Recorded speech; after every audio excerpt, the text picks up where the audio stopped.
Hi, everybody.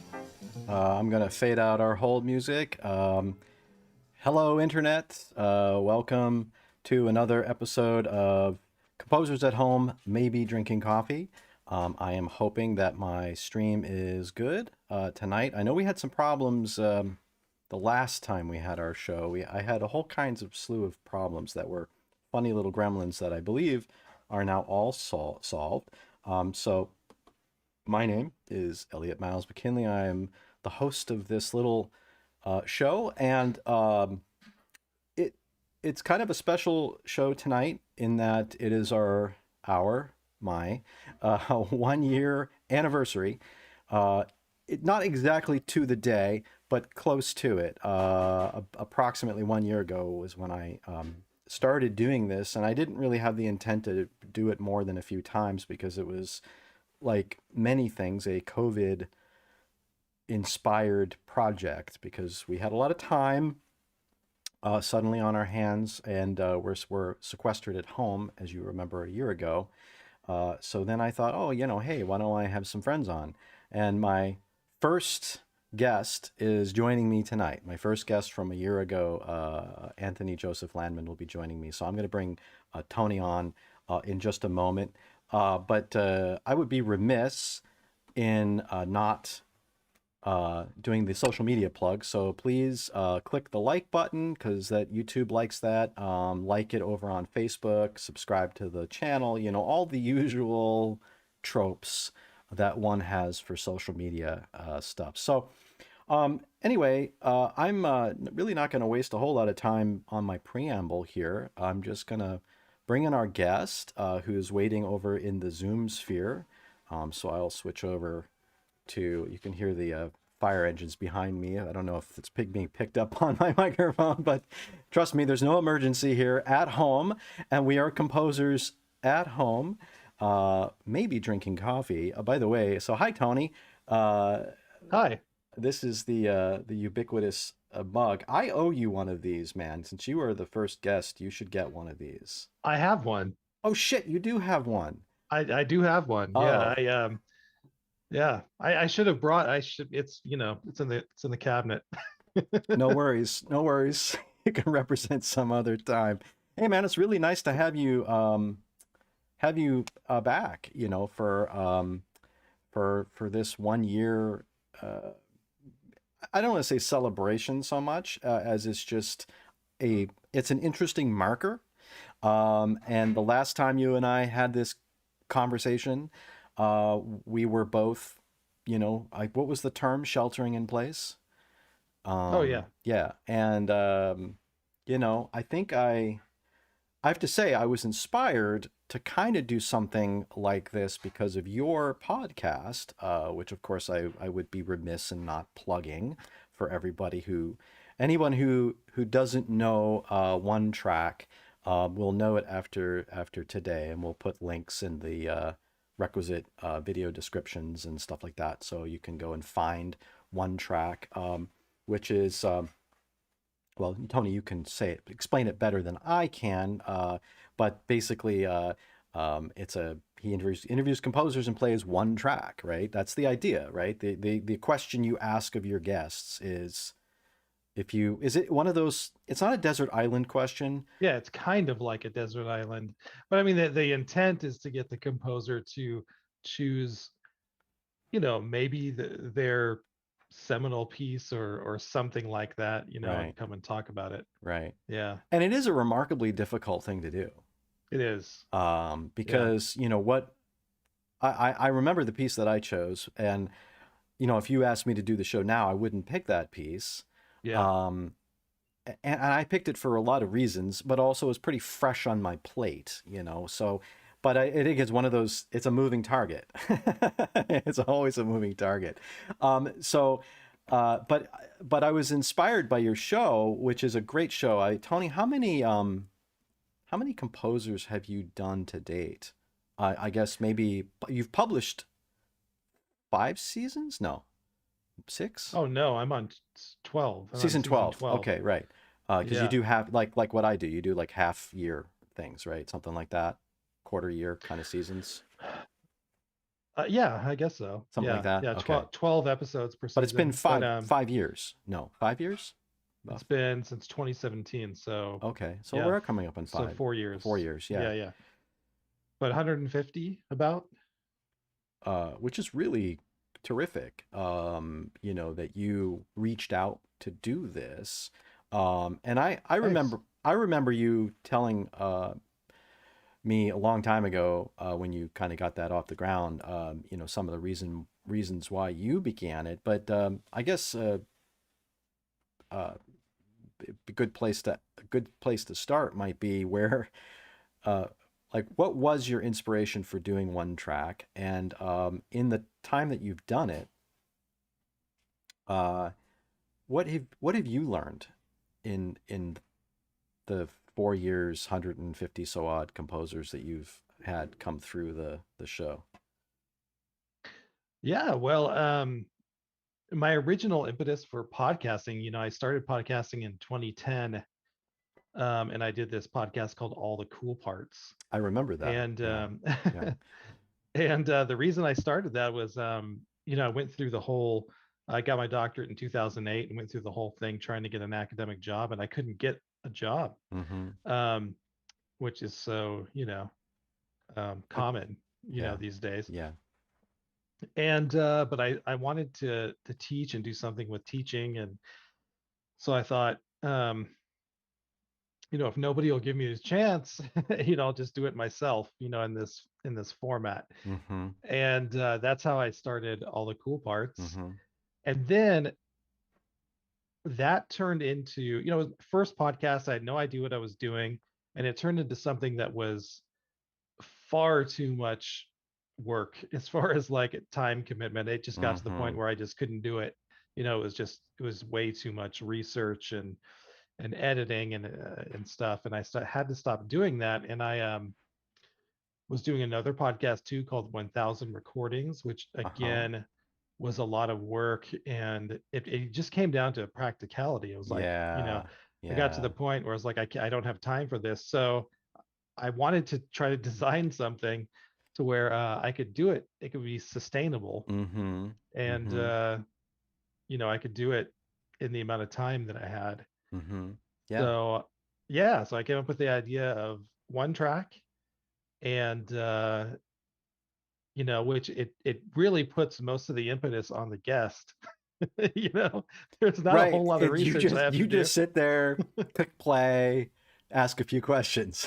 Yeah, I Right. mean, I Right. have to come up with some questions, and Right. of course, listen to the piece and stuff beforehand. But Right.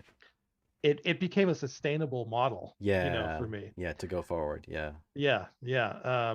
So that was the impetus to do it, and I just wanted to do something with the community, to try to give back and try to help the community Mm. somehow. Mm-hmm. Um, and I thought that was one of the things that I could do. You could do. Yeah. So Yeah. yeah. Yeah. Well, it's been sustainable. It's been sustained. And it's a well-known it's a well-known thing in our community. So I mean, you've established that, and people who haven't been on your podcast sometimes will say, "Well, I hope Tony asked me to get on the show or something," kind of thing. So Well, I it's hope so. it has some, it has, let's put it this way, it has legs, Well, good. I'm glad to hear that. and the archive is great because I have found myself occasionally dipping into your archive about a composer that maybe I didn't know about, heard about, maybe became a Facebook friend, but I wasn't really familiar with their music or whatever the case may be. But as it turns out, oftentimes it's like a little library of me being able to go, oh, so and so's over on one track, so I can check out the show and listen to one piece where it's kind of an in-depth exploration of one piece. So it's been a nice vehicle for me, and I would assume others, to find some music that otherwise might potentially be more difficult to find. I mean, we all have websites and stuff, but you know how websites are. They're hard to maintain, and sometimes your music is in all kinds of different places. So it ends up being this Absolutely. Yeah. library, if you will, of kind of a snapshot of mid 2010, late 2010s kind of musical stuff, right? And it's all over the map because we're all doing different stuff, right? It's a complete, Yeah. um, it's a incredibly rich tapestry of colors that come together. So anyway, my composers at home maybe drinking coffee is nothing quite like that, but it's still an interview show. But I sort of thought, and I remember when I mused with you before doing it the first time, I think I mentioned, I said, hey, like a week before, I said, hey, I'm thinking about doing like a live stream. Do you think it would be cool? And you said, yeah, man, that'd be cool. And I said, maybe I'll just like do like a thing. I'll bring friends on, and we'll just talk and have uh, them introduce themselves and their sort of path in music, which I find interesting. I always like to know what drives a composer or an artist to be and do the thing that they're doing. And there's always, everyone has a story, right? And so Yeah. that story is usually fascinating, and how we get to this point is it's an interesting part of knowing somebody, and knowing their music, because it puts the kind of humanity behind the music. And then of course we explore some music. I always give the composers a choice of, hey, do you want to play some recent stuff or some older stuff or whatever the case may be. I know tonight we have in our little grab bag some recent stuff, or recent performances at least. I don't know, how old is Hammer and Nail again? I know the performance I saw just two weeks ago, like well, 2 or 3 weeks I ago. wrote it in almost 5 years Yeah, ago. It seems right, crazy, but right, yeah, right. So definitely gonna probably play that one. That was a really great performance too. it was. Yeah. Yeah. So yeah, and then the funny thing is that these shows end up being, as opposed to like 10-minute nuggets or 20-minute nuggets, whatever the case may be, we ramble on and have a conversation for a couple of hours.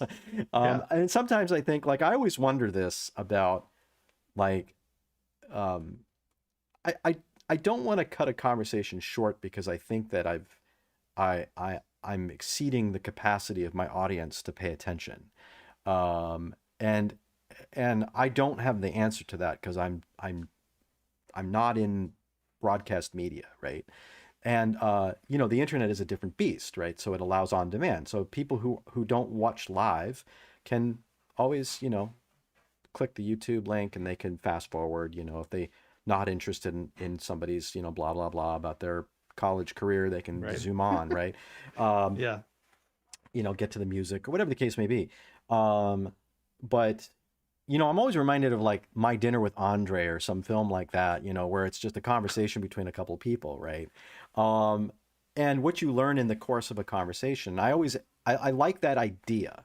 I like the concept of like, because you and I have had lots of conversations, just not with anybody watching us other than, maybe a couple of my students or whatever the case may be. Right. Right. But we've had a lot of really cool conversations, and I thought, boy, wouldn't it be fun to be able to like take that, that dynamic of a live conversation between a couple of artists and bring that to the fore. Now, the interesting thing is, and you've probably noticed this, is that now everybody has a show.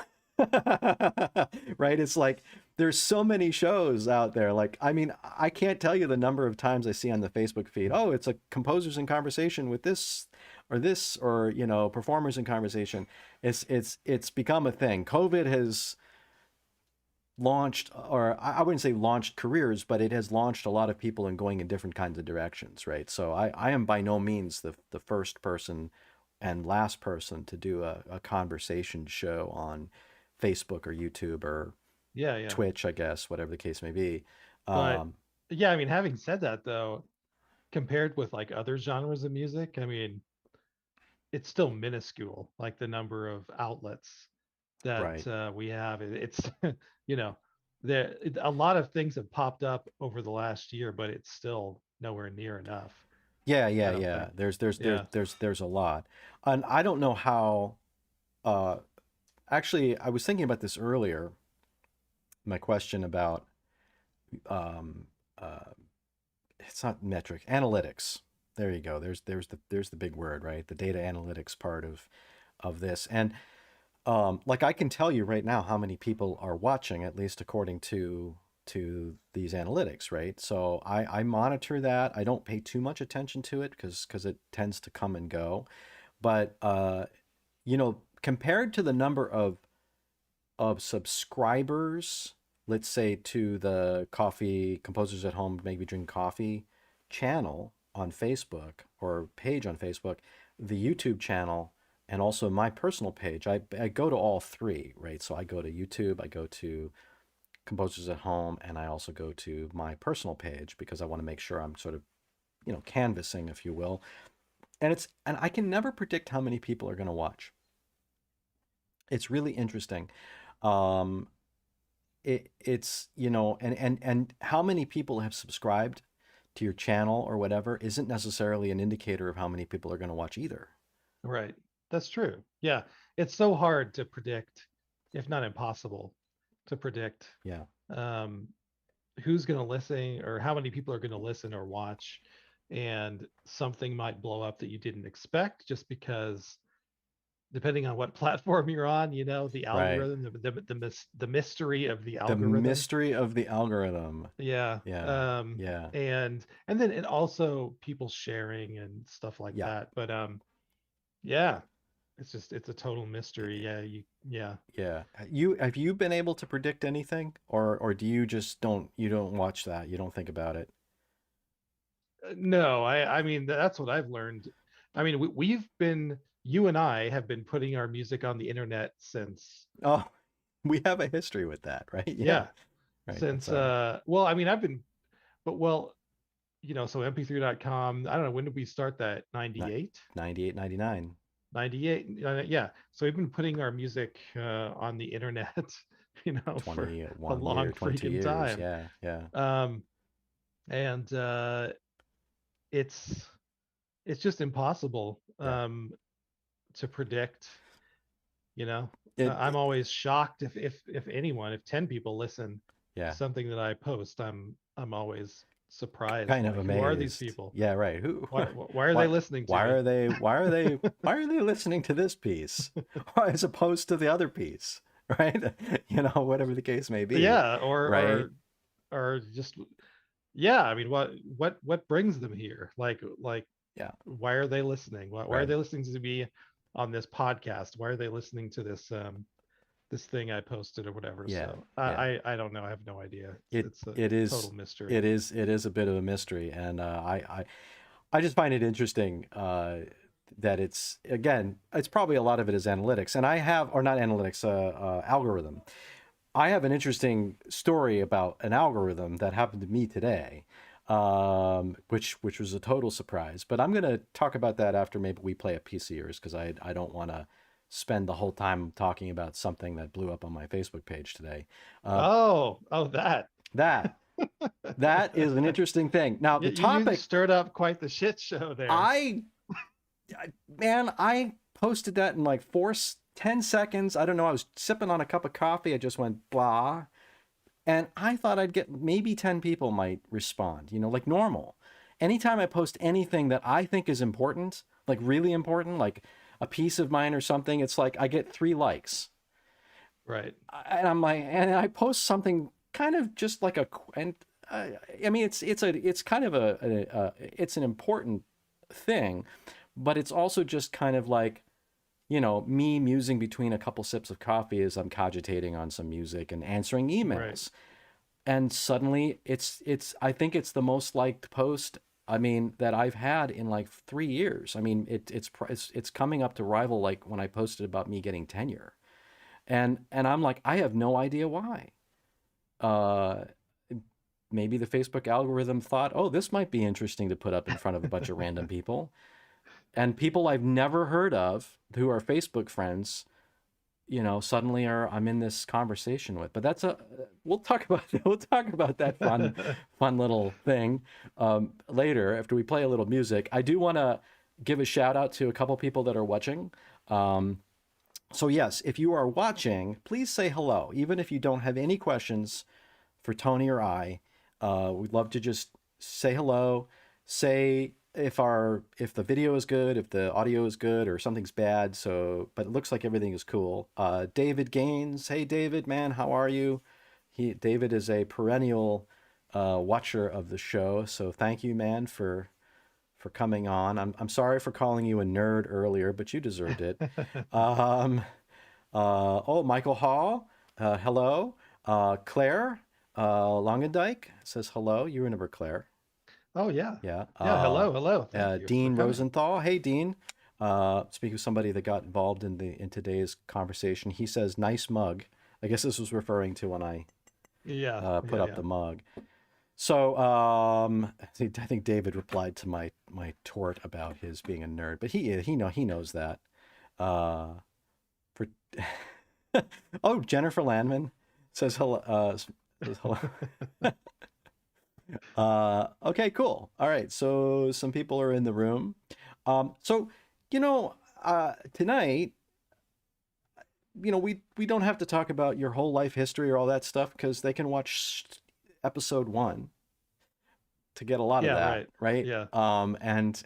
And we don't have to necessarily talk about how it's interesting, we met through mp3.com, and then, there's a lot of, we played the piece actually that was recorded in Prague in 2001 last time. That's right. Yeah. Yeah. Yeah, we played that piece, which What is a a time. beautiful Yeah. piece, and yes.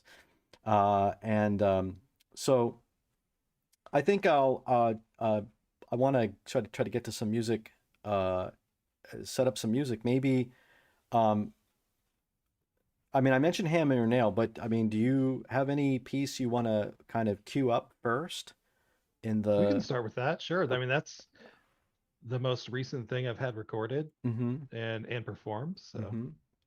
Let me. I'm just going to pull up the score on the other screen. But before we get to that, so I'll have some kind of general questions for you after we play the piece. But is there anything you want to say about the piece before we play it? And also, how did the Soli performance come about? Now, by the way, I don't know if you know this. Did I mention this?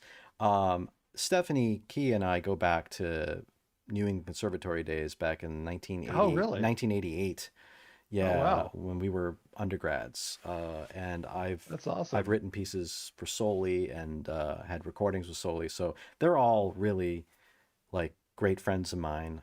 So Yeah, they were such great people and so great to work with. Yeah. Yeah, and just DJ goes awesome. back to my Michigan days in the Yeah, 1990s. yeah. Yeah, I So knew that. Yeah. anyway, what's the genesis of this, and how did this particular performance come about? So this piece was commissioned by Frank Naurot. I don't know if you know Frank. Rings a bell. Yeah. He's really talented composer, guitarist, and he has a duo with his wife, Mm-hmm. um, and piano and guitar. Mm-hmm. And he commissioned this piece in 2016. He just asked, "Hey, would you be willing to write a piece for electric guitar and piano?" And I said, "Yeah, that sounds like a cool idea." So that's the genesis of the piece and how it came about. Mm-hmm. Um, and I just want to do something. Frank and I have sort of similar backgrounds. Where we come from kind of a rock metal kind of prog background, and so I really wanted to explore that in this piece Mm-hmm. and explore this theme of hammer and nail. Make it really percussive, really hard hitting and percussive. Explore this kind of two voice contrapuntal lines that I love writing, Mm-hmm. and and just have fun with it. Yeah. Yeah, cool. Um, so I think what we're gonna do is we'll play the piece. I have the score queued up. Let's see. There's the music is there. And I've debated because I remember Tony. Here's here's our review number 2. You can see that. I remember I mentioned I have an idea for a new show, not maybe a spin-off. if you will, where it'd be kind of like taking a piece and like kind of doing the director's cut over it. I won't do Hmm. it for this piece, but it might be something if there's anything along the way we could do a kind of a director's cut kind of thing if you wanted to do. But I think it would be good on this one for us to just play the piece, let the folks at home enjoy the performance, which is terrific. Oh yeah, the performance, the it's Carolyn, right, and DJ. It's Carolyn True on piano and DJ Spar on electric guitar. Yeah, Yeah. and the performance, the date was like March 26th. No, Uh, I forget. It was yes, just a couple weeks something ago, like right? that. Yeah, yeah, Yeah, yeah, yeah, yeah. And beautifully, there's a video. It was beautiful. It was a great, yeah. great Man, they video they job. shot it in this Whoops. Yeah, they in shot. this amazing church, Uh-huh. and yeah, it was great. It was an amazing opportunity. Yeah, it's up on YouTube if you want to go watch it. Yeah. Well, let's listen and then see if we get some questions or comments from the peanut gallery. And I will do my best to turn pages. Folks at home, do not get on my case if I misturn because I suffer the same problem when I'm like turning pages. I'm like being called into it like be a piano page turner for piano music. So I kind of it's the same thing. But anyway, I'm going to do my best. So here it is. I'm going to take us off mic and we'll just let the music talk for itself.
All right, man. Very cool. Very, very cool. So I know this piece. I've heard it before. I heard it in the performance, the Soli performance, which wasn't live, but basically a live performance. I mean, it recorded live. Um, so cool. Let's see if there are some comments from the studio audience, as it were. We've got Don Arney, who gives a big heart. David Gaines says, very cool engraving slash notation. And let's see, is there anybody over on the YouTube? No. No comments over there yet. So yeah, if you have any thoughts or questions for Tony, so I don't know if David was asking a question about your engraving, but your scores are very well done. I mean, I'd like to talk about the music, but I think the notation is also really uh you know is a good is a good indicator of the seriousness of which you put into your music. Oh, you're muted, man. I don't know if you know that. I'm sorry about that. Thank you. No worries. Yeah, I appreciate that. Um, yeah, I Um, like a good looking score, like a I good looking guess. score. So some of you who know Tony's music and have seen him do some posts on like on Facebook or social media, sometimes what he'll do is he'll do I've seen you do these kind of one page Oh yeah, the square scores. snapshots, yeah, of it. Um, Yeah. and I've always been really interested in that. I've thought, well, maybe I could do something like that, but to represent the whole piece, because what you're doing is kind of showing the whole piece in one eye gulp, as it were, right? Uh, One eye gulp. Yeah. yeah, right, right. One here. So, what again, I want to also talk about the music. So, but since we're on that one little subject of scorers and your big swear scores, where did you get that idea from? Like Oh, who? I totally stole it from Caroline Shaw. So Oh, there you she, go. yeah, Okay. so she started doing it on Instagram, Yeah. and I just thought, oh man, that's so cool. I wonder if I can figure out how to do this on Finale. And I did contact her. I didn't just like rip it off. I was like, hey, would you mind if I did this too? And we could do like hashtag square score and try to make it a thing. And she was like, yeah, that's cool. You can Nice. do it. Um, so then then I started doing it. And now I've noticed on Instagram, if you do go on there and do a search for hashtag square score, there are other people doing it as That are well. doing So that. Yeah. I cannot, take credit for that. That was Caroline's idea. But I thought it was cool. Yeah. Yeah. Yeah. Yeah. I've always in, enjoyed looking at your music that way. Um, uh, because I mean, I use the term eye gulp, but you know what I mean, right? It gives you a sense of the Yeah. sweep of the entire piece in one visual arc. Kind of like a painting, in a painting you just have that one canvas, and Right. usually, I mean, you can have Right. multi-canvas pieces too. That's a thing, but when you look at a painting, you study that one area, one thing, and but you might focus on different Yeah, I different mean, parts of it.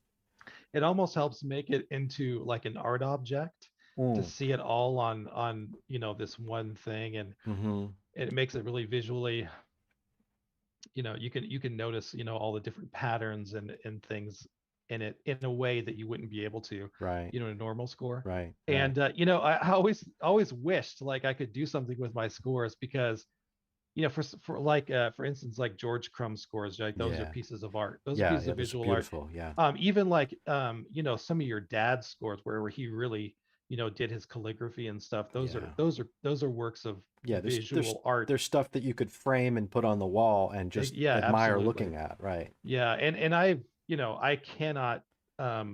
Visual art is something that I don't have in me. Mm. um, and so I was so glad to discover this thing because I was like, well, I can do something kind of artistic with my scores where they're just computer printouts, Yeah. Yeah. really. Yeah. So yeah.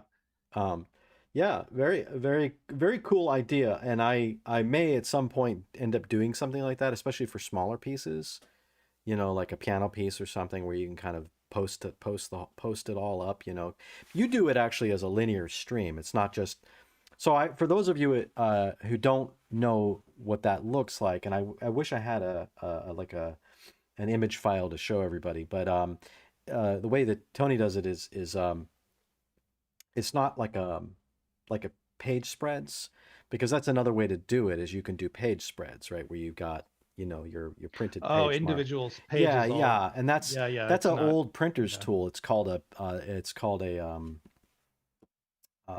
I think it's called a markup. I know it's spreads. It's like when the publisher is looking at like a whole magazine to publish, they'll Right. actually do that. They'll put it on a board. They'll put all the thumbnails basically all up, and they'll do kind of a once over on it. But that's not what you do. You actually do the formatting in the software so that you basically create essentially a giant score. Right. Yeah, yeah. Yeah. Great Um, for Instagram posting. Great for Instagram, right? Instagram square ratio. Yeah. Yeah, yeah, Yeah. right, right. You gotta, hey, when you do this social media stuff, man, you gotta really know all your ratios and your pixel percentages and stuff. hmm Um, s- Yeah, that's the thing. If you're doing it in Finale, don't export it at 1200 DPI because it's too much for Instagram. It's too high. Do it 600 yeah, DPI yeah, or yeah. You don't want to break the social media gods. So we got a couple comments, some positive feedback here. We've got Don Arney said, "What a gorgeous piece." Michael Hall said, "Love the high octane of your piece." Thanks. John Gilly, who's a friend of mine from Canada and a fellow amateur astronomer. Hi, John. Thanks for tuning in. Very much enjoyed that piece. Nice. So cool. Yeah. Yeah, very nice. Thank you. Thanks for watching. So um, uh, you mentioned uh, before we played the piece, you mentioned, well, you didn't specifically cite counterpoint, but you did mention, I think you mentioned lines, right? Your love of line. I can't remember the exact Yeah. phrasing you used. Well, And I that, said two voice counterpoint. I oh, you love did say two voice counterpoint. Okay, you counterpoint. said Yeah. two voice. The counterpoint must have just gone through the brain like a breeze. But that's one of your hallmarks is counterpoint. Oh, thanks. I mean, that's one of your Yeah. um I mean, I don't want to say it's your bag, but it's because it's not like you don't do other things or that you're just writing fugues, right? But the but I think it goes to your love of early music, Absolutely. Yeah. right?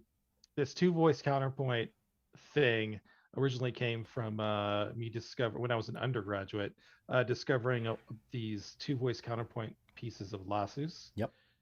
and just loving those. And then, of course, just taking that to a ridiculous degree, Mm. that idea. But yeah, just I don't know that early music has always really spoken to me, and I Mm-hmm. love the music of John Doland, and Mm-hmm.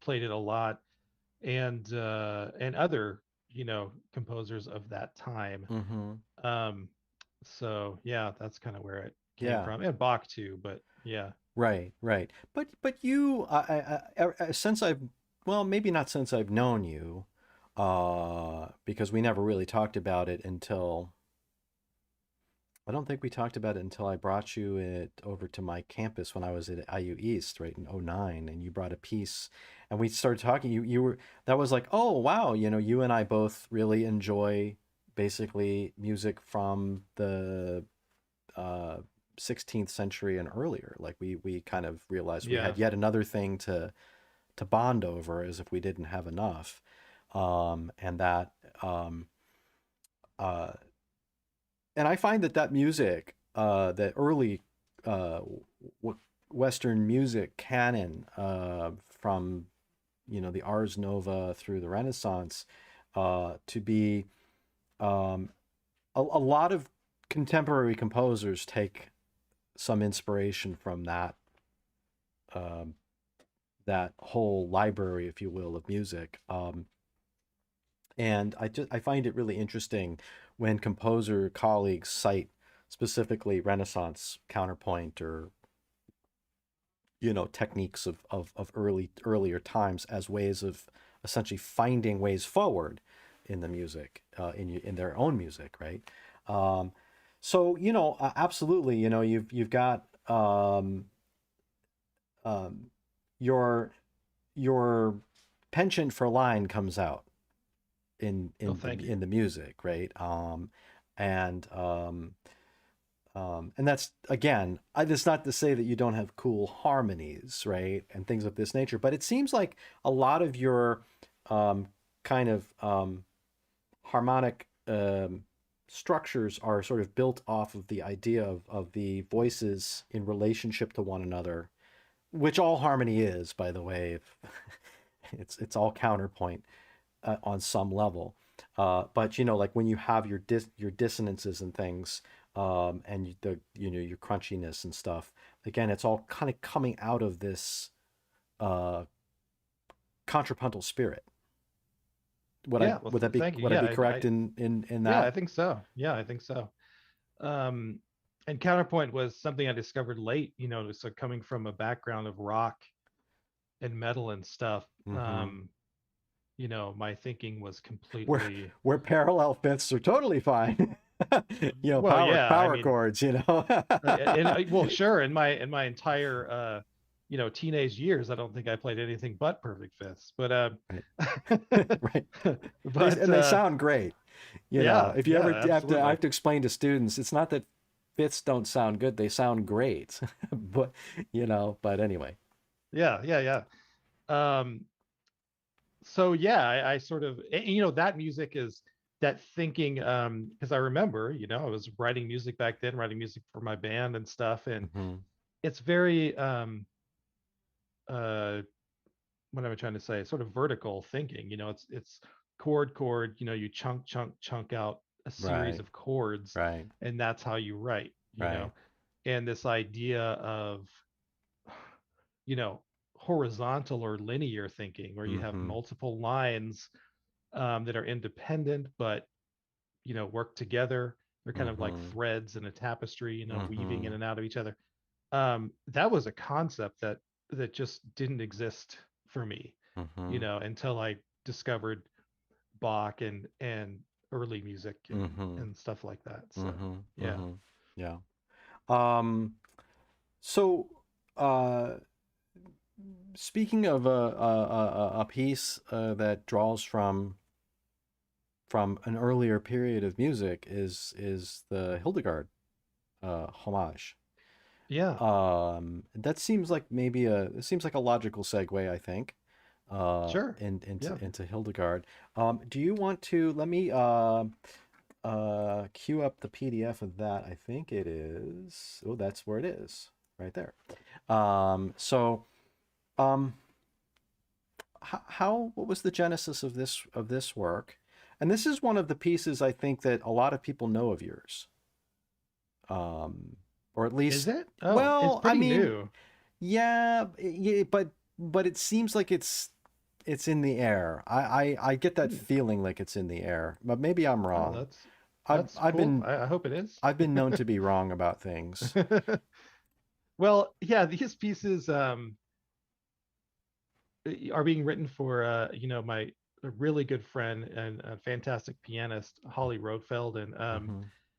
she I wrote 5 of these quite a long time ago, and that was sort of like book 1 of Hmm. homages, and she kind of liked this idea, so she started commissioning more, and I wrote a book 2 for her, and this was the last piece that I wrote from book 2, and now I'm writing a book 3, Cool. which we might hear the first piece from book 3 Hmm. tonight. Hmm. And yeah, I just really enjoy doing these, just picking, you know 5 people per book, so 5 people that have really inspired me in some way, Hmm. and then figuring out, you know how to embody this person in a piece of music, Right.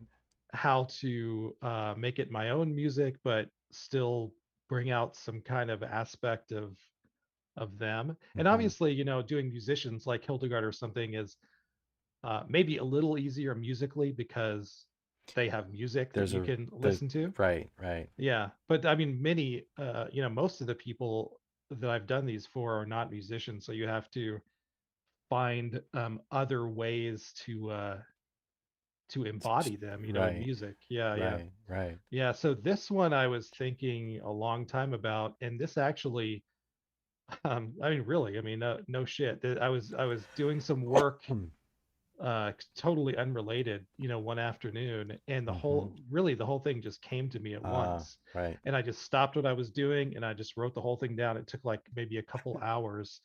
You Um, know what's funny yeah. about that? Excuse me.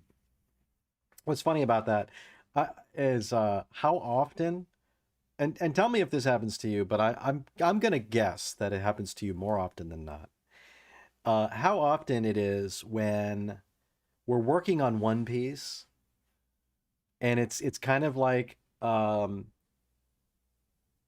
you it's like ordering like a flavor of gelato, right? Or ice cream. You go up to the counter, you order, I'm gonna have chocolate and vanilla or whatever. And then you walk away, and then somebody else comes out with pistachio, and you're saying, "Oh, damn it, I really wanted pistachio." And you keep thinking about the pistachio while you have the chocolate and vanilla with you. It's sort of like you're working on one piece, and then suddenly you start thinking about that other piece over there, and sometimes you can actually gain a lot of traction with a piece that you're not supposed to be writing while while you're writing Right. something else, right? Right. Right. That's I don't know if that happens to you often, but it tends to happen to me enough that it's a thing, Yeah. right? Yeah. Yeah. It has happened to me. I don't know if it's happens to me as often, you know. Um, I think I'm pretty good at focusing almost too much, like to where I'm not good at doing multiple things at once, Uh-huh. you know. That's just how I am, I kind of Sure, have to focus sure, on one thing at a sure, time, sure. um but yeah, that's kind of how How this happened. So the genesis of this, yeah. yeah. Well, listen, why don't we stop talking and get our heads out of the way and listen to the piece. This is this Holly playing? Yes. Okay, great. All right, so we'll check this out. I'm going to get us out of the scene because nobody wants to see us, and we'll listen to it and come back.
Wow, man.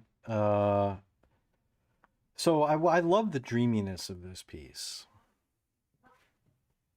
Thanks. You know, I really the atmosphere is so um the it's not easy to be restrained, and you find a way to be very restrained in this piece, right?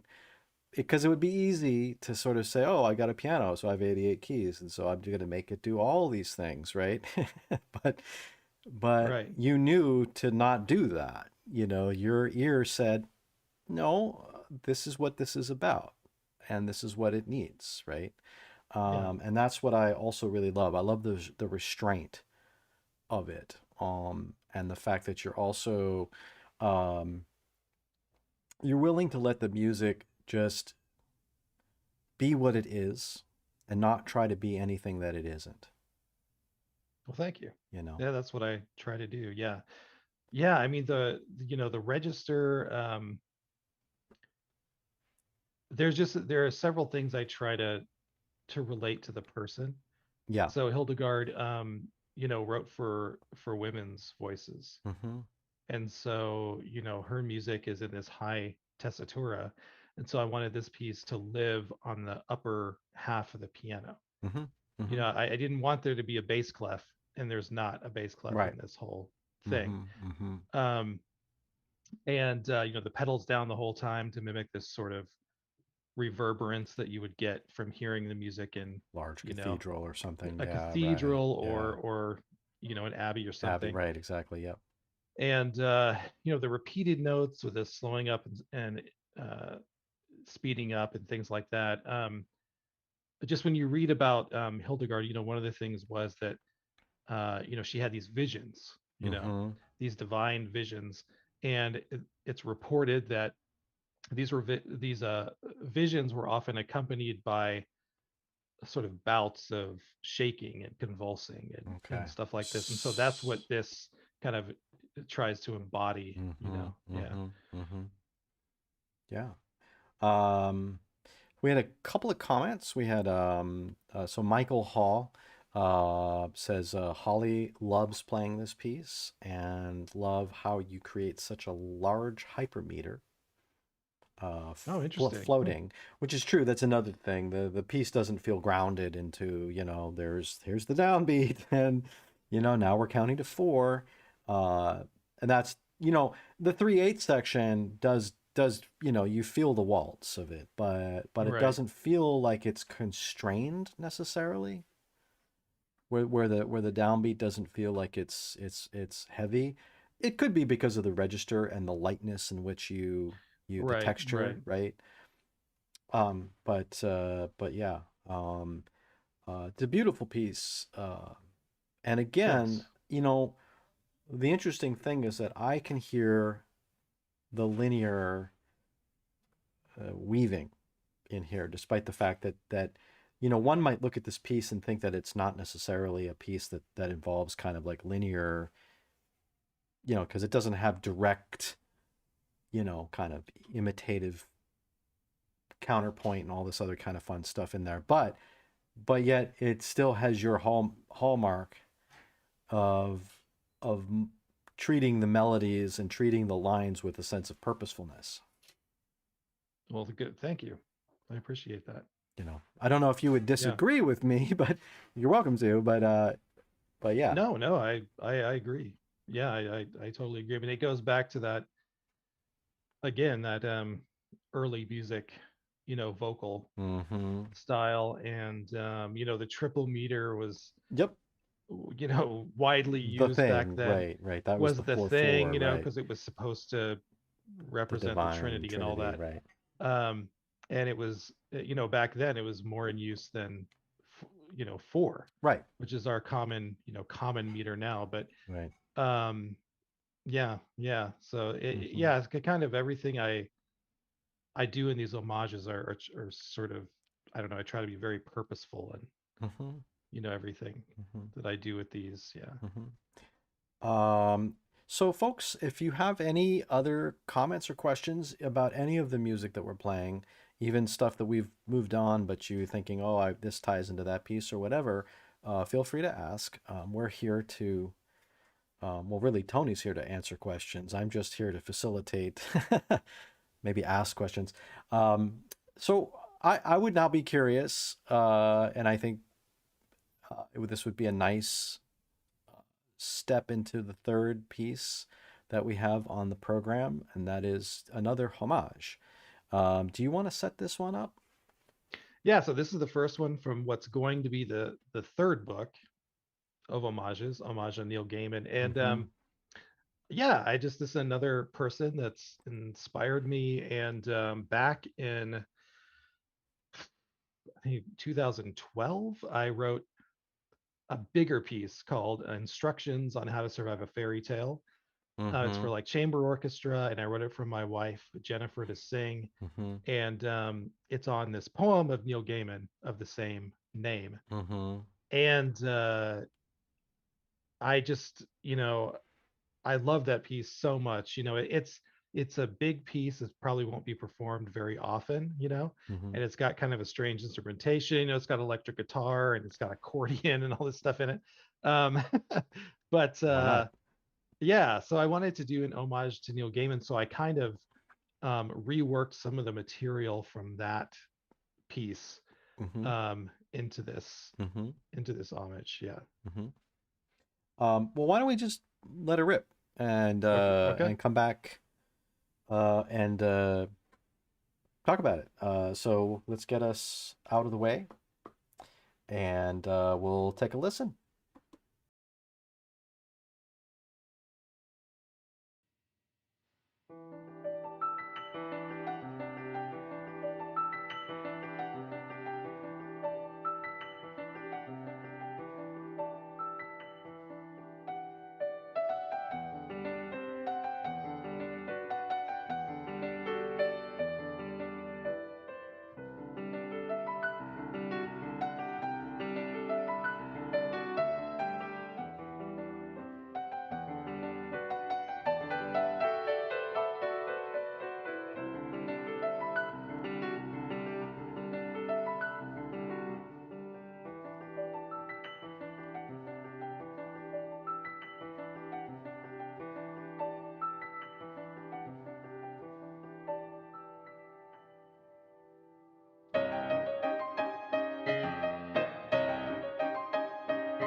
Yeah, man. So I don't know that piece. It's the first time I've heard that piece. And um, I mean, I don't want to be the only person that sort of starts like talking about the music. But you know what I was really kind of interested in, besides the flow, was how you treated the top line. And the top line, how it connected even to the your arpeggios, you know, that high, I don't know what that is, F sharp or whatever it was, that up high, and that note was still singing through the whole thing that was connected to all your other, say the stuff. People can't see my cursor because of the way that the Mac draws on OBS, but you know, like these top line, these kind of high melodic lines that you've got, right? Right, right. So again, that's that idea of sort of linear connection. Yeah, I mean, I don't know. This I just tried to capture what I think I captured in the original piece, Mm-hmm. which is that sense of uh, kind of fairy tale fantasy, but also with Yeah. an underlying danger, maybe, that not everything's quite what it seems. Yeah. And also, I wanted to sort of create a journey to Mm-hmm. and Neil Gaiman obviously is a great author, and his Mm-hmm. poem brings you on this journey. The character starts Mm-hmm. in this place and goes on this journey and comes back to that place at the Mm-hmm. end, Mm-hmm. changed, Mm-hmm. from their experiences. Mm-hmm. And that's kind of what I tried to Mm-hmm. create Mm-hmm. musically. So yeah. Um, yeah, and you could, you know, unlike the Hildegard homage, where it was really kind of about one thing, you know, it was one breath.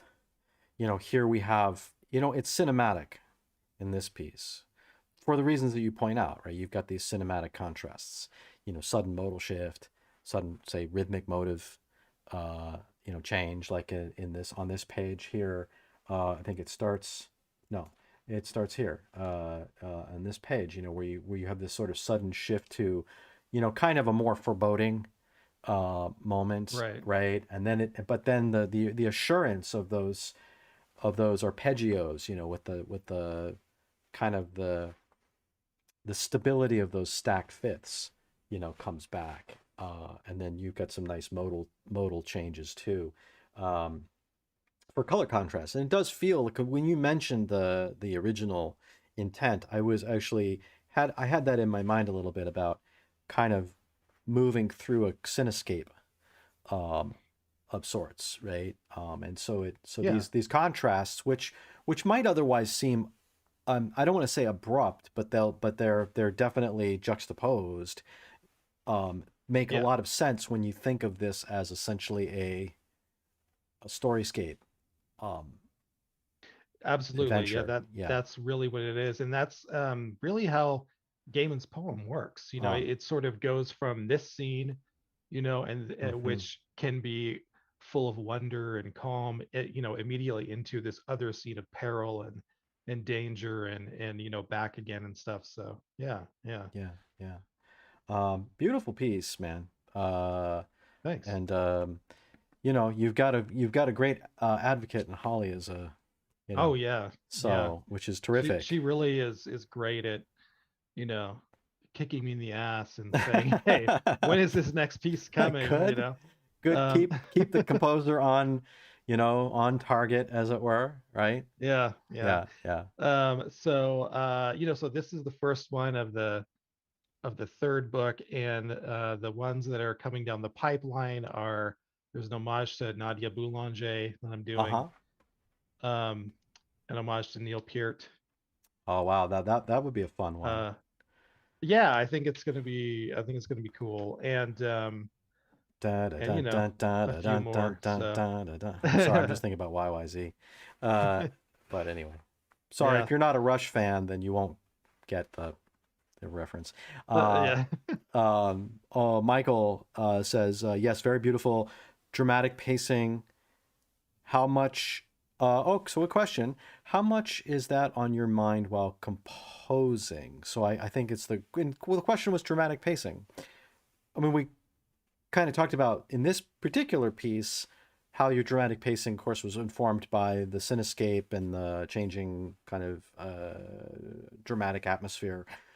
If that's not present, and I don't know, Michael, if I'm going to ask the question, if I'm reframing your question in a way you don't want, let me know.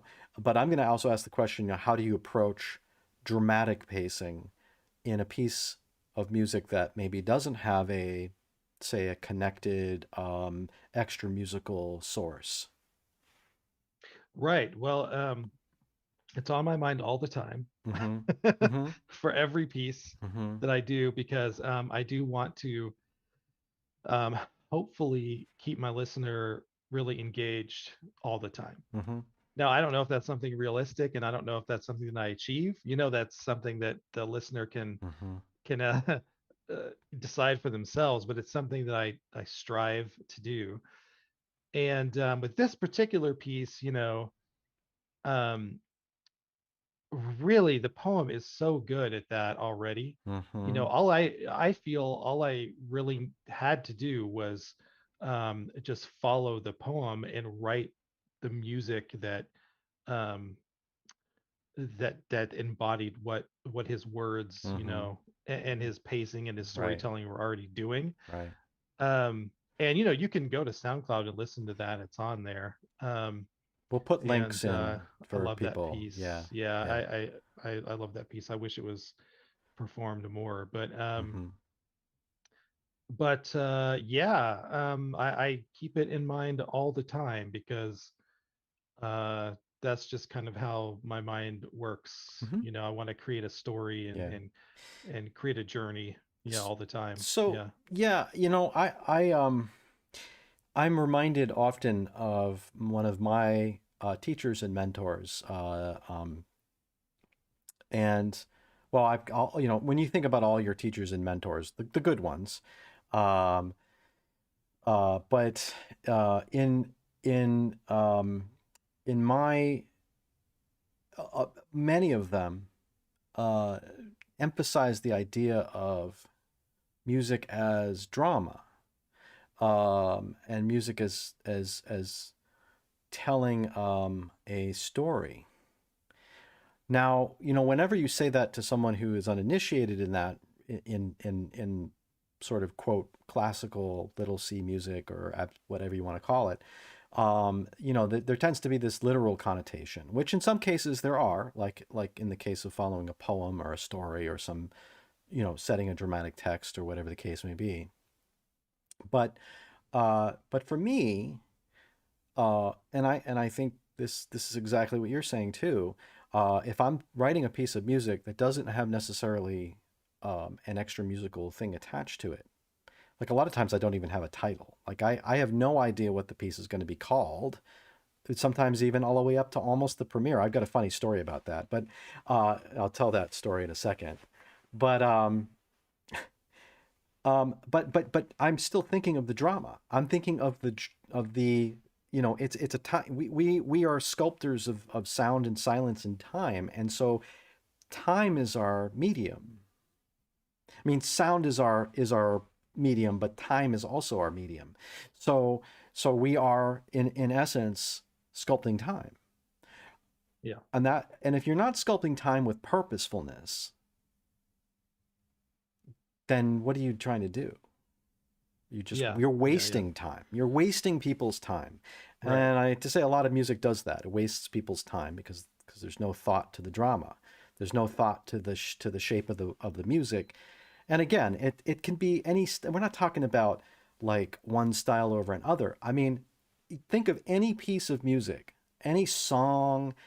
It could be rock song, it could be a pop song, it could be a classical symphony, it could be whatever is there. You can almost, I bet a dime to a dozen donuts and a whole bunch of Krispy Kremes that there's a drama there, Yeah. Absolutely. right? It's Absolutely. what keeps us it's what keeps us engaged as listeners, Yeah. right? Yeah. Yeah.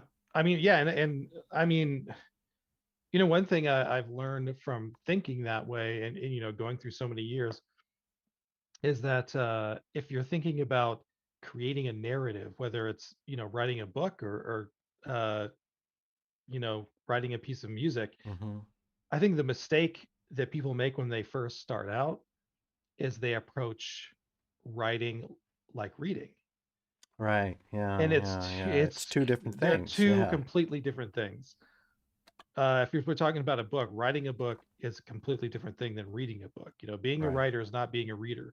And and the same thing with music. Yeah. So you Yeah. and so you have to figure out what's happening where, Hmm. before Hmm. you start page one. Really, most of the time you have to Right. figure out, because if you have no idea Right. where the plot's going, or what the climactic moment is, or what you Right. you're just going to be meandering and you know just In walking around some. aimlessly, if you don't know where you're going. And Right. so constructing that narrative is completely different Yeah. than reading a narrative. Yeah. So Absolutely. yeah. Absolutely. Yeah.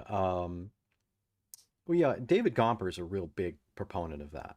Real big proponent of narrative structure in music, and talks about that a lot in his teaching. Um, the the little story I have about titles. Um, so I about two years ago now, so pre-COVID, of course, I wrote a trio. I wrote this triptych of trios, the instrumental trios, and I actually framed them all as actually part of a large kind of. If we were doing opus numbers, it'd probably be given an opus number, right? Opus X number one, two, three, whatever. Okay, be that as it may, one of these trios, a viola trio, so violin, viola, piano, it's called Dream Angel, and so that's a nice title, and I came up with that, but I came up with that way after the piece was finished, because I was the piece didn't tell me what it needed to be. The piece didn't inform me what it should be called until after. It was before the performance, but it was well after the finishing of the piece. So I had nothing, I didn't want to call it Untitled Trio Number One or whatever. So I flippantly spit out in an email to the performers, and actually put it on the score as a placeholder because it's a viola and everybody likes to make fun of the viola. The piece was called Nobody Cares About the Viola. And now, fast forward to the performance, one of the first performances. And somehow that piece of information made it into the program long after and somehow it didn't get changed. And it was in Italy. And it was really funny because we had a program change. So things got flipped around. And I thought, okay, good. This will give the guy a chance to announce that, by the way, the title is really Dream Angel. No, he went on and said, this piece will be done first. This will be done second. Actually, Claire remembers this.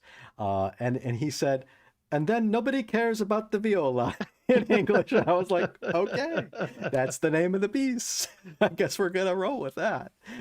So, so yeah, I guess, Nice. yeah, yeah. It's titles are really interesting things. I don't know how. Uh, I don't know how you think about titles in general. Do they come to I you, or do you? I mean, is it yeah, like a pre-thing, pre-composition thing? yeah. I always have a title. Okay.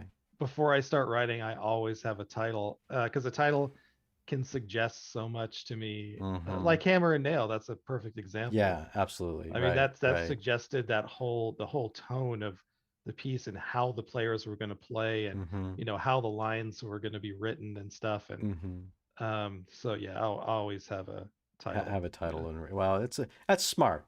That's like Composer's Toolkit Mm. 101. Have a Well, I mean, title. and that's the thing. Like everybody works differently. Mm-hmm. Mm-hmm. Everybody works differently, and I have a title because it works for me. Yeah, And yeah. some people it doesn't matter. They don't need a title to start out. Right. And that's awesome too. I mean, I wish I could just purely go without a title. It's just not how my It's not brain not not works. how it But works. Yeah, yeah, yeah. yeah. Um, so very cool. If we have any other comments or questions or concerns, for Tony, we are.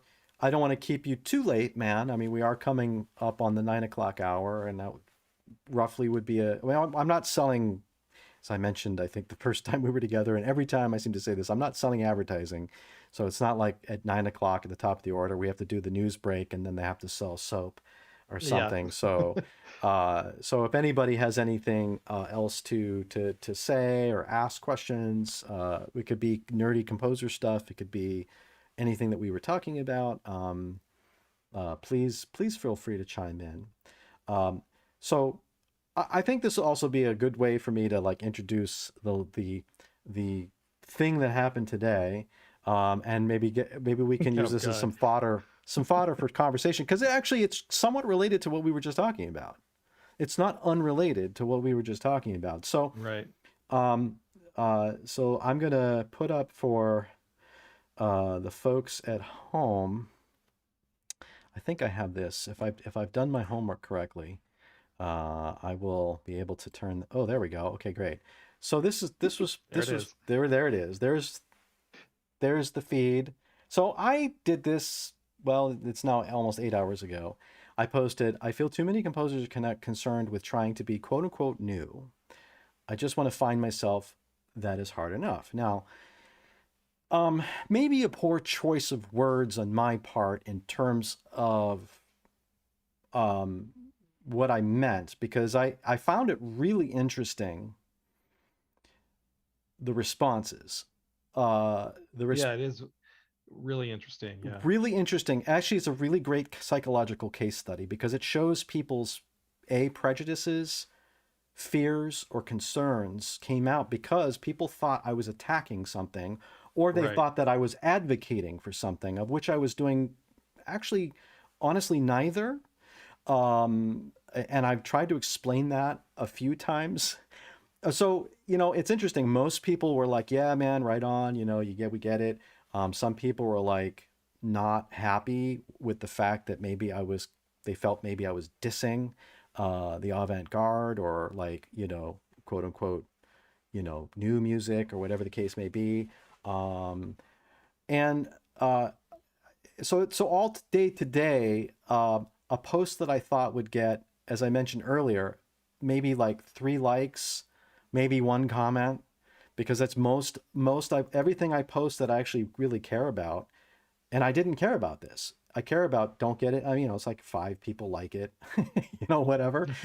And Yeah. suddenly this becomes like one of the most active posts, and I am frankly surprised in one sense, but maybe not in others, because obviously this must be on people's minds, right? This must be Yeah. something that's Yeah. in the ether. And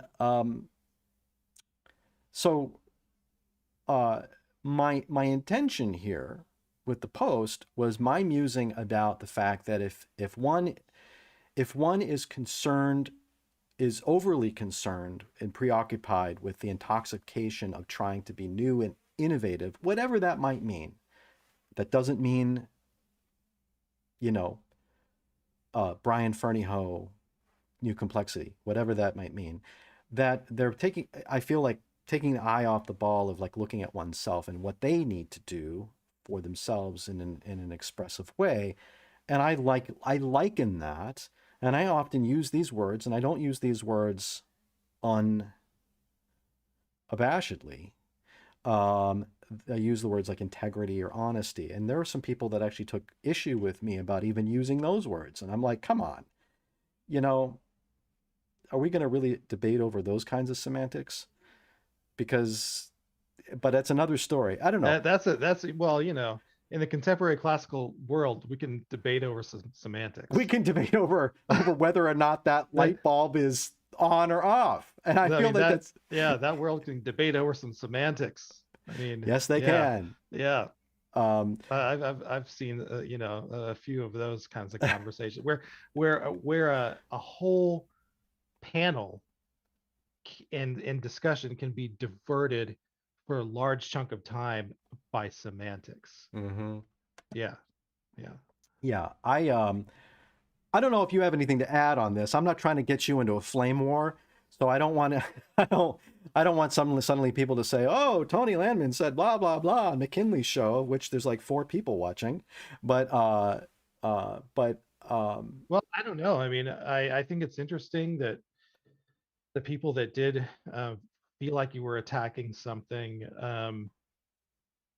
yeah, I mean, it's just it's just interesting, you know. I think it's part of the time that we live in, mhm, and people are very sensitive to certain things, and true. rightfully so, you know, in most cases. And it's interesting to read through the comments. Um, you know, I don't know. Yeah. I really don't think you were trying to pinpoint a certain school of thought or whatever. I And I wasn't, but yeah, the word. I mean, maybe I could have worded it differently, but then again, like I said, I was yeah, just it I was don't know. It's nine in the hard to morning, and I word was something. Yeah, it's yeah difficult to word something perfectly. yeah Is that possible? no I don't know, no you because know. anything can be Um, taken out of context or yeah, meaning or whatever yeah, the case may be. yeah. But I guess I'm going to bring this full circle in relationship to a little bit of what we were talking about, but also about your music and about um, uh, um, kind of the idea of like the creation of music and like drama, like we were talking about drama and stuff like that. To me, and don't have to show the post. I can get rid of that because that's let me turn that off and go back to the interview scene. Um, to me, and maybe this is just me. To me, I as an artist always feel compelled to ask the question before every piece, every note I write, every decision I make, because basically all we're doing is making decisions, right? We're making decisions in the process. Yeah, We're either making the decision to do something or not to do something, right? It's typically a binary decision when it really comes down to it. And that decision has to be gut checked. And I believe in the gut check. The gut check is, what am I doing this? Why am I doing this? Because, honestly, there are a lot of other things we could be doing instead of doing this. And so, you, there's kind of implicit reasons for why we do the thing we do, why we create art. A lot of it comes down to, and what many composers and artists have said is that the creation itself is necessary. I mean, they feel compelled to do it out of a sense of need, not even a sense of want. So, um, sorry, Adam. Hey, man. Sounds like a Mac Payton syntax. Sorry, Adam Green, who's a wonderful composer, and he was one of my first guests. By the way, Adam was guest number 3. Adam, were you guest number 3? You were in April, so I gotta find a way to get you back on the show. But Adam studied at New England Conservatory of Music, and we both had the same teacher, Mac Payton, and Mac used to go on and on about being conscious of decisions, being very aware of your decisions. In hmm. fact, he was the first one, talk about form. Mac was the first one to get me to find out what the end of the piece was before starting the piece. Oh, nice. Yeah, yeah, And that yeah. He knew. He knew.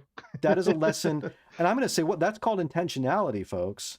That is being intentional. Now, he always said that the composer reserves the right to change their mind, right? So in other words, Sure. if you set the end point and then you decide along the way that you want to take a detour and maybe that detour takes you somewhere else, well then the composer's prerogative, right? Right. Um, Yeah, yeah. Never be a slave to a first decision. no, and Yeah. in fact, I even find myself even now, I find myself like trying to uh, do something and I feel like, no, it's got to go in this order, right? And then I realized, no, it doesn't have to go in this order. It can go this way. Oh shit, it suddenly now sounds a lot better. And and it's like you've gut checked, right? And it's called a gut Yeah. check. And that to me the question is, if you're answering that honestly, if you're saying, hey, no, that shouldn't be there, that really isn't the right decision, or yes, that should be there, that is the right decision, that's what I think of when it comes down to honesty and integrity.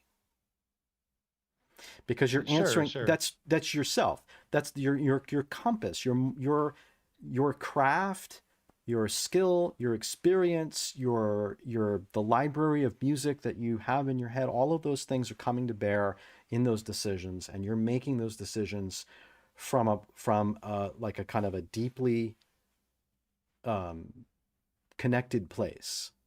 Now, it's really hard to do that sometimes.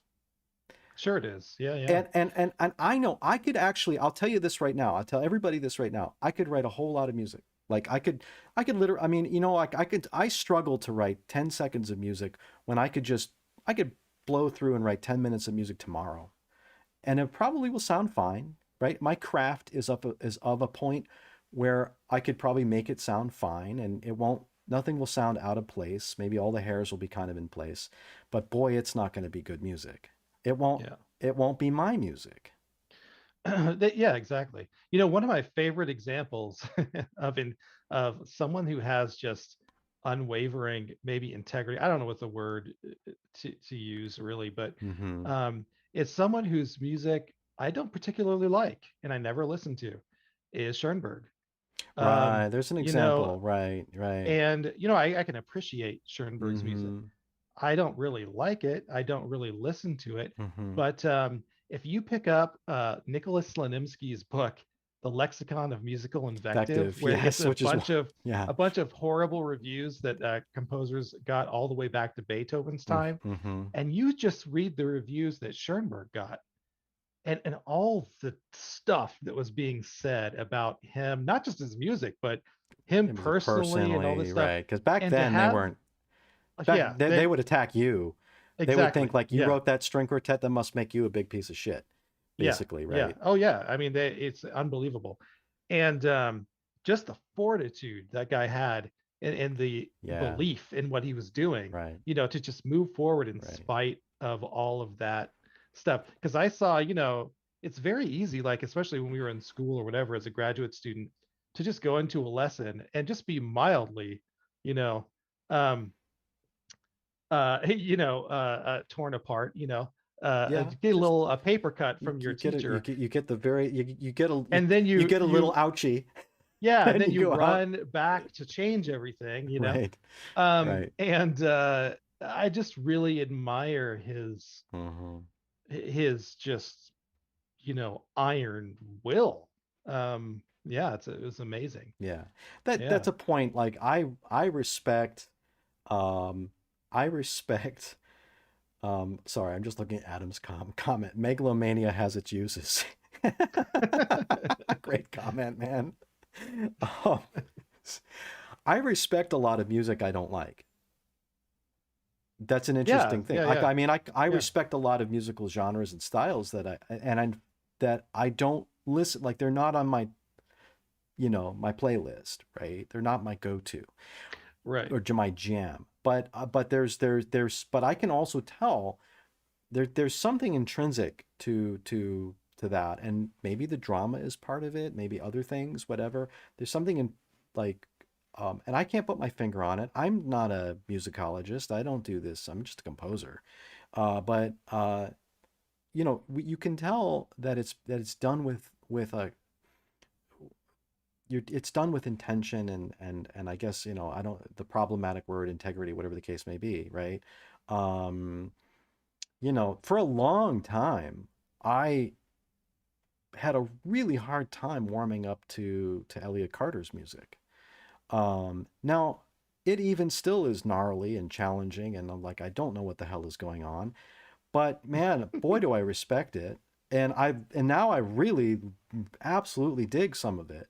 Where 20 years ago it was just really hard, but I kept at it because I knew that there was something there. I knew that in his music was something I had to know. Like, Right, you see what I right. mean? It was worth my time. It was again, it's not the, you're not going to throw your, you know you're not going to open up your sunroof and cruise down to the beach and blast string quartet number Uh, 3. I Well, would you do. love. I would no. I would love to just see that. To You just be on you put on vacation the in California and yeah have just some dude go by in a convertible, yo, bro, and just be blasting the opening of the Elliott third Carter. quartet, going, yo, Yeah. Juilliard, dude, Juilliard string quartet That would rocks. be the greatest thing I'd ever seen, I think. But Yeah, yeah. But yeah, and again, that these are all things like it comes down to, it's not a question of uh it's not a question of again style or one's particular um um set of like how they choose to make how they plan their how they do, what they choose to work with, let's put it this way, I guess is what I'm trying to say. And what they enjoy, what they enjoy to work with is material, right? And their process, right? Now, like, I'm gonna pick on Adam, if you're still watching. Adam Adam writes like kind of like, I don't want to say like Fernie Ho, because he doesn't. His music is not like it, but it's in that very meticulous, beautiful scores. By the way, Adam, your scores are gorgeous. Um, there's something about Adam's music that is compelling. It's not anything I would do because that's not my. It's out of what I would do. It's out of my wheelhouse, but Adam's music is compelling, and yet it would probably fall into that bean bag of quote unquote new music. That's not what I was trying to attack, right? Adam doesn't write music, and I guess I'm putting words in your mouth. Adam doesn't write his music to be new. He writes his music because that's true to him. yeah, And I yeah, can yeah, tell that. I can tell that. yeah, I could tell that the first time I heard his music, even if I didn't understand it, or if it was way outside of like where my headspace was. But I also, just like with Carter, I knew, hey, there's something there. There's something there. And yeah. you know what? You can tell when there's a piece of music that sounds like Adam's piece, and it's bullshit. Well, yeah. I mean, Like there's the sincerity goes a you can long tell, way in right, music. right. Yeah, yeah, So anyway, that was my musing. Um, I guess maybe I should always make my posts in the morning when I'm drinking coffee and I don't think they're gonna do anything. Maybe that's the trick to the Facebook algorithm. But I'm sure after we go offline, I'm sure there's already a whole bunch of new stuff that's popped up. So anyway, yeah, man, this was really great. Thanks for coming on the show. yeah, man. Thanks for Again, having me I again. did Yeah, tell you, I think I did promise you I'd have you on you the show did. Yeah, when my production values were better and all of that kind of stuff. So this is me fulfilling that promise, and maybe I'll get around to everybody else. I'm not sure how many more seasons I'll do this. I'm gonna end this season at the end of May, and then I might do the other thing that you and I talked about, and I yeah. want to That'll have be you on interesting. that, Yeah, where we actually like go to like we comment on the pieces it's playing and like talk about things like kind of like under the hood kind of thing. right. So Yeah, that that'll be that might cool. be my new thing. I don't know. I'll decide that later. But yeah, man. Well, great. So folks, I'm going to put links to Tony's like website and SoundCloud and other things in the video description. So if you are interested in the pieces we played tonight, and or any of the other music that Tony has, and also the one track, link to the one track podcast page, have at it. Tony appreciates your business, and yeah, and your support, right? All half of a millionth of a cent per every stream, or whatever the Right. royalties are. Not mp3.com days. No, man, not even close. Not even close. We were lucky, man, to hit that Yeah. little bump. So, but anyway, yeah, man, thank you. very much for sharing some music with us tonight. Yeah, So thank you for having me on. It's always fun to talk to you. always fun, man. All right, I'm gonna switch scenes here, and to me at the end.